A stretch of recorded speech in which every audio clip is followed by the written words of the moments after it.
1절에서 13절까지 말씀 봅니다. 한 절씩 교독하겠습니다. 예수께서 성령의 충만함을 입어 요단강에서 돌아오고사 광야에서 40일 동안 성령에게 이끌리시며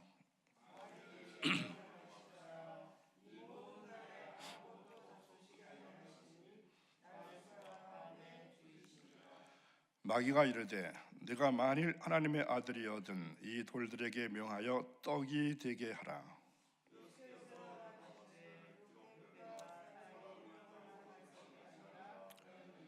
마귀가 또 예수를 이끌고 올라가서 순식간에 천하만국을 보이며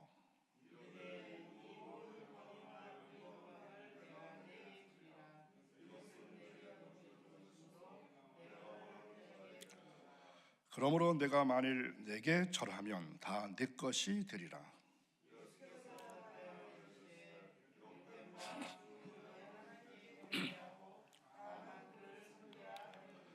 또 이끌고 예루살렘으로 가서 성전 꼭대기에 세우고 이르되 내가 만일 하나님의 아들이거든 여기서 뛰어내리라.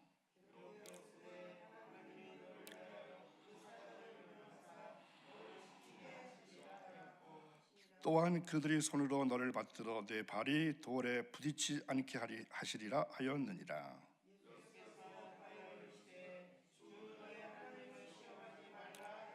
다 같이 읽습니다. 마귀가 모든 시험을 다한 후에 얼마 동안 떠나니라. 아멘. 오늘도 새벽을 깨우시고 주님 거룩한 전에 올라오셔서 예배하는 여러분들에게 또한 여러분들의 가정 위에 자녀들 위에 특별히 생업과 일터 위에 하나님의 크신 은총이 함께 하시기를 간절히 축원합니다. 자, 오늘부터 4장을 읽어 나가게 됩니다. 4장 전체 개요를 보시기 바랍니다. 4장 전체 주제로 할 수 있는 것은 예수님의 시험 승리와 이제 사역이 시작되는 그러한 4장입니다. 자, 먼저 1절에서 13절까지 보면은 예수님께서 공생애를 시작하시기 앞서서 광야에서 사탄에게 시험을 당하셨지만 하나님의 말씀으로 승리하신 사건이 기록되어 있습니다.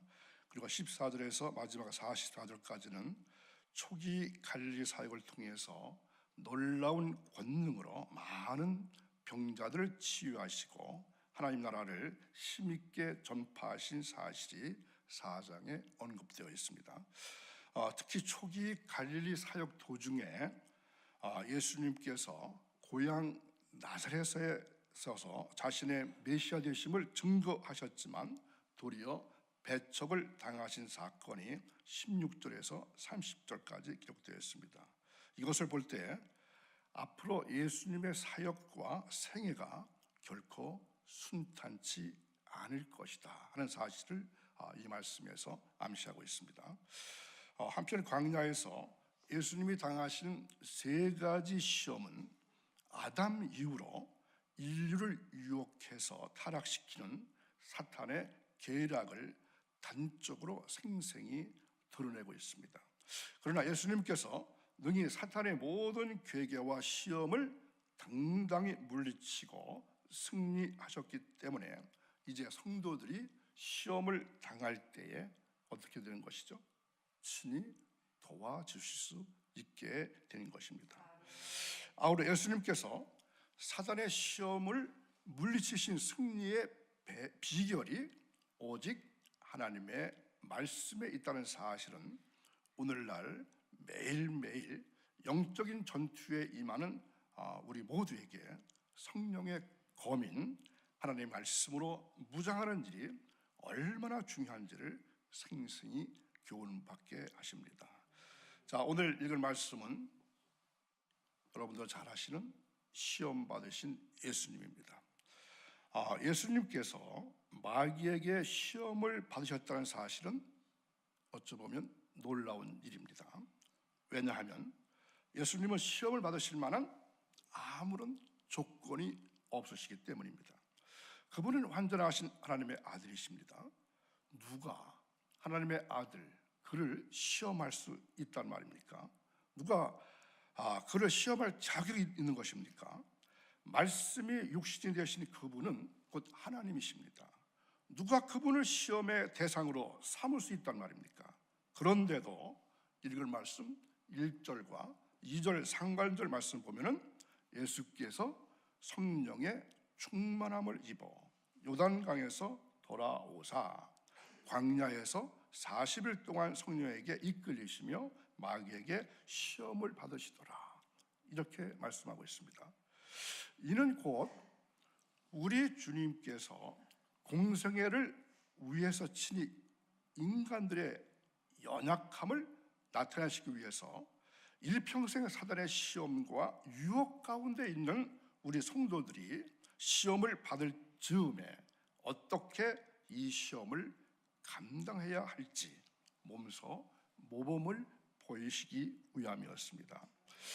뿐만 아니라 예수님께서 성령에 의해서 받으신 시험은 곧 우리 성도 역시 하나님부터 시험받을 수 있음을 보여주는 것이고, 나아가서 하나님부터 오는 시험은 사탄의 시험과는 달리 성도를 유혹해서 죄 가운데 빠지게 함이 아니라 오히려 강건한 믿음을 갖게 하는 연단의 성격을 갖고 있음을 교훈해 줍니다.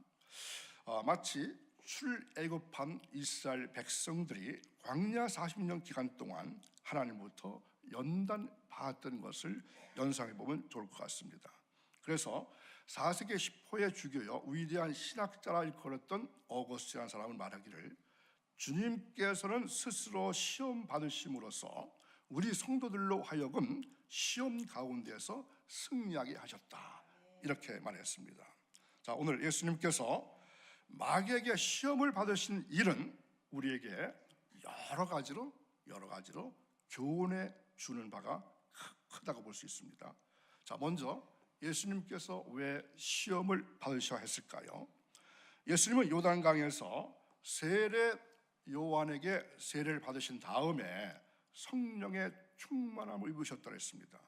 예수님께서 성령의 충만함이 왜 필요한 것이죠? 하나님이신 예수님이 성령의 충만함을 입었다는 말씀은 인류를 구원하시는 하나님의 구속사역에 성령님께서도 예수님과 함께 동역하셨다, 이러한 뜻이 됩니다. 육신으로 나타나신 예수님께서 그의 사역을 위해서는 하나님의 권능의 행사가 필요하십니다.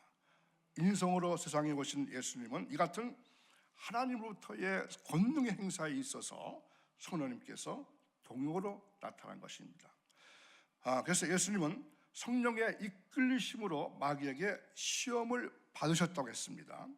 성령의 충만함을 입었다는 충만이라는 말은 가득하다, 충분하다, 이러한 뜻입니다.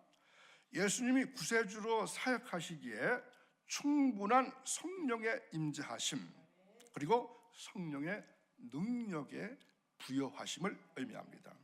예수님은 성령으로부터 끊임없이 같은 능력을 부여받으심으로 해서 그의 사역을 완벽하게 수행하실 수 있으셨습니다.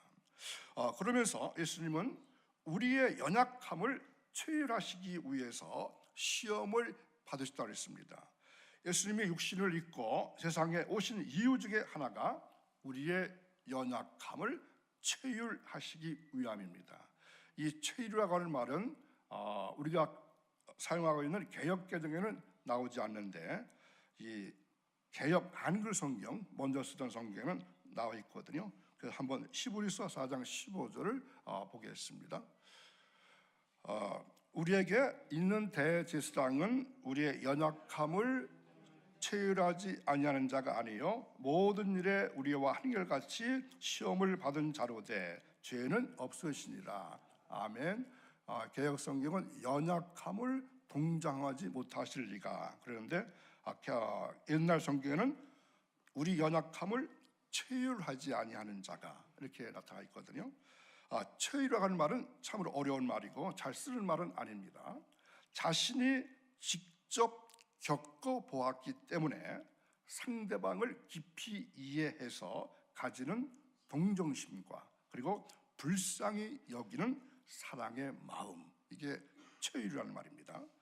그저 머리로만 알고 있는 지식이나 이론으로서가 아니라 나 자신이 직접 그 모든 고통과 갈등과 좌절 그리고 낙심 등을 겪어보았기 때문에 내 마음, 내 가슴으로 그 누군가를 이해하고 그와 같은 심정이 되는 것을 곧 체휼이라 이렇게 말합니다.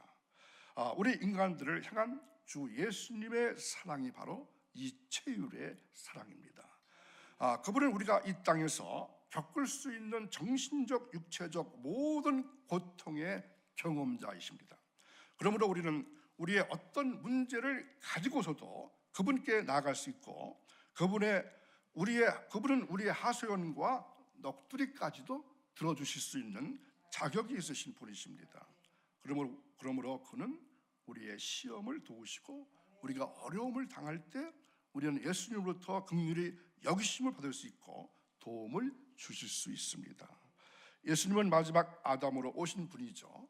아담의 실패를 회복하심에 마귀에게 시험을 이기셨고 둘째 사람으로 반드시 마귀의 시험의 승자가 되셔야 했습니다. 처음 아담은 에덴에서 마귀의 시험에 넘어졌습니다. 그 결과 우리는 아담 안에서 사망을 유산으로 넘겨받았습니다. 마지막 아담으로 오신 예수님은 아담의 실패를 회복하셔야만 했습니다. 아담이 실패하는 것을 예수님께서 회복하시려면 이기셔야 합니다. 그뿐 아니라 예수님은 둘째 사람으로 오신 분입니다. 그는 그리스도 안에서 새로운 피조물을 창조하셔야 하셨습니다. 그렇게 하기 위해서는 마귀의 시험을 이기셔야만 했습니다. 그런데 마귀가 예수님에게 세 가지 시험을 하고 있죠. 마귀의 공격은 정말로 강교합니다. 우리가 당면하고 있는 형편과 처지를 부단히 살펴보는 것입니다. 그리고 틈새만 보이면 여지없이 공격을 가해옵니다.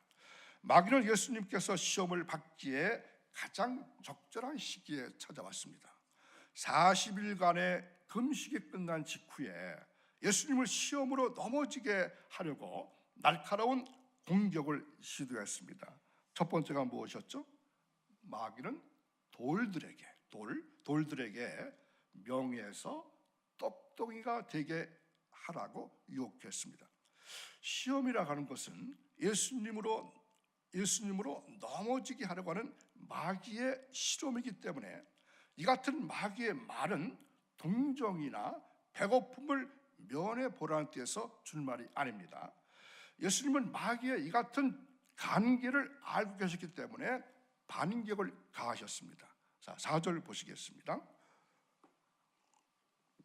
예수께서 대답하시되 기록된 바 사람이 떡으로만 살 것이 아니라 하셨느니라. 아멘. 이렇게 말씀하심으로 마귀의 첫 번째 시도를 물리쳤습니다. 두 번째 시험은 뭐였습니까? 마귀는 예수님을 이끌고 올라가서 순식간에 천하 만국을 보이며 이렇게 유혹합니다. 6절 7절 이르되 이 권위와 그 영광을 내가 네게 주리라. 이것은 네게 넘겨주신 것이므로 내가 원하는 자에게 주리라. 그러므로 내가 만일 내게 절하면 다 네 것이 되리라. 마귀는 예수님이 왕으로 오신 사실을 알고 있었습니다. 마귀는 왕의 영광을 이 세상에 있는 권세와 영광에 결부시켜서 그 길을 택하도록 유혹했던 것입니다. 예수님은 나에게 경배하라고 하는 마귀의 유혹을 예수님의 말씀으로 물리치셨습니다. 8절입니다. 다 같이 있습니다.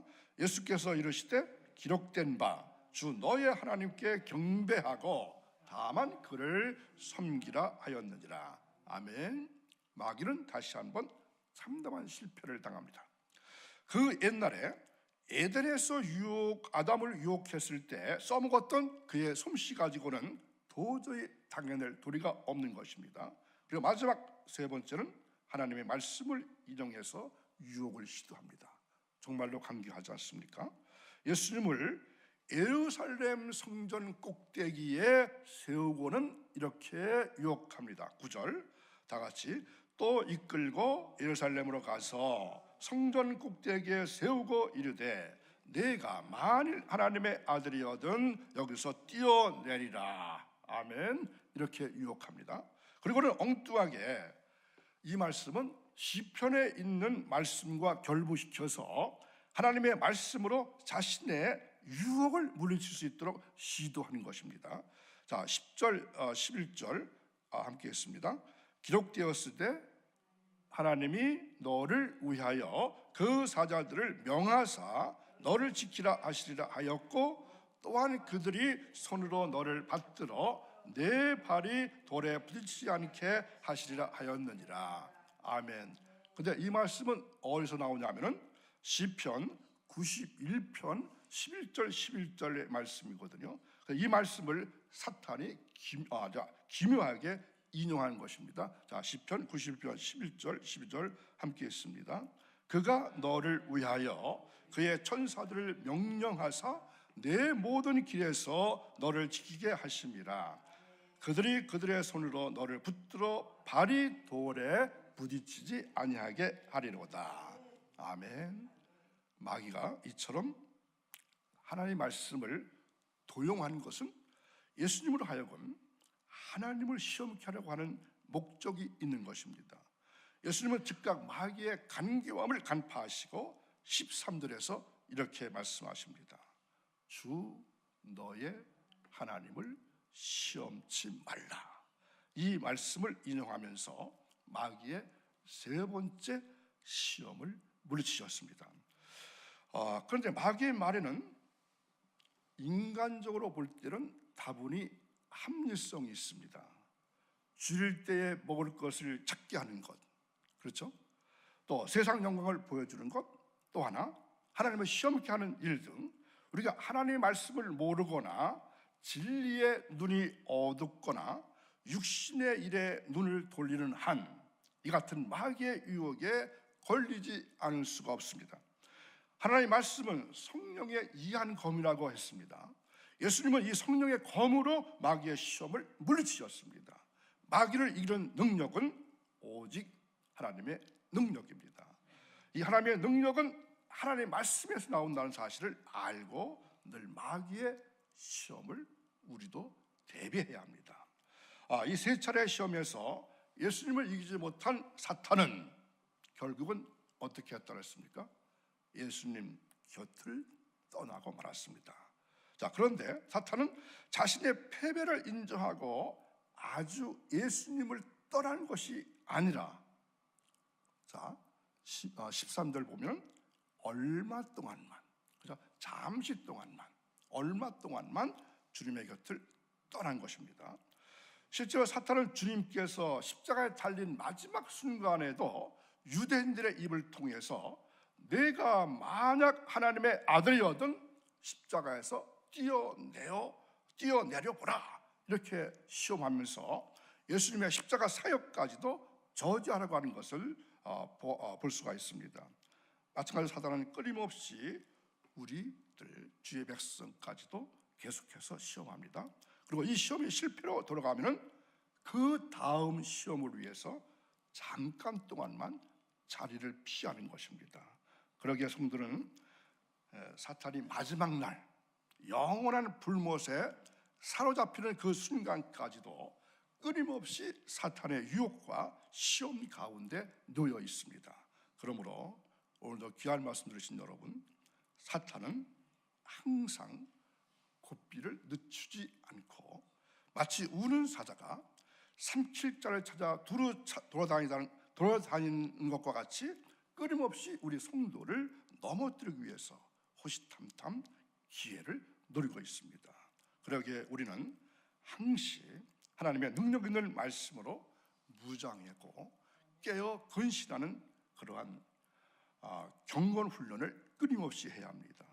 마치 예수님께서 세 번에 걸친 사탄의 시험을 받으실 때 그때마다 하나님의 능력 있는 말씀으로 물리치셨듯이 우리도 그렇게 물리쳐야 합니다. 오늘날 많은 교인들이 마치 인기 탤런트나 아니면 코미디언 같이 잘 웃기고 잘 울리는 부흥사들을 좋아합니다. 그래서 눈과 귀를 즐겁게 하는, 어떻게 보면 심하게 말하면 예수쇼가 설교와 예배라는 이름으로 유효하는 것을 봅니다. 문정동에 이 세강교회라고 하는 곳이 있죠. 순복음교회인데요. 거기 보면은 이 유명 탤런트들이 가끔 와서 이 간증하는 배너를 볼 수 있거든요. 다음 달은 4월 달엔 누가 온다, 뭐 6월 달엔 누가 온다. 거의 1년 동안에 몇 명의 탤런트들이 와서 간증 집회를 하는 것을 볼 수 있습니다. 또한 너무나 많은 교회들이 그저 예수만 믿으면 세상의 온갖 물질적 축복과 성공과 건강이 저절로 찾아오는 것처럼 광고합니다. 그러나 잊지 마십시오. 하나님께서 주시는 은혜와 축복은 물질적인 것 그 이상의 영적인 축복이라. 이것을 결코 잊어서는 안 됩니다. 복된 한 날이 이어지기를 원합니다. 사탄 마귀를 물리치는 귀한 날, 승리의 날이 이어지기를 바랍니다. 기도하겠습니다. 하나님 아버지, 저희가 거룩한 삶을 살기를 원하지만 악한 사탄의 계략에 유혹당하거나 넘어질 때가 너무도 많이 있습니다. 성령님께서 저희들을 보호하시고 인도해 주셔서 마귀 유혹에 빠지지 않냐고 승리의 삶을 살게 해 주옵소서. 하나님과 더욱더 가까워지고 사탄과 세상과는 더욱더 멀어지는 거룩한 삶을 이 한 날도 살기를 원하며 예수님의 이름으로 기도하옵나이다. 아멘.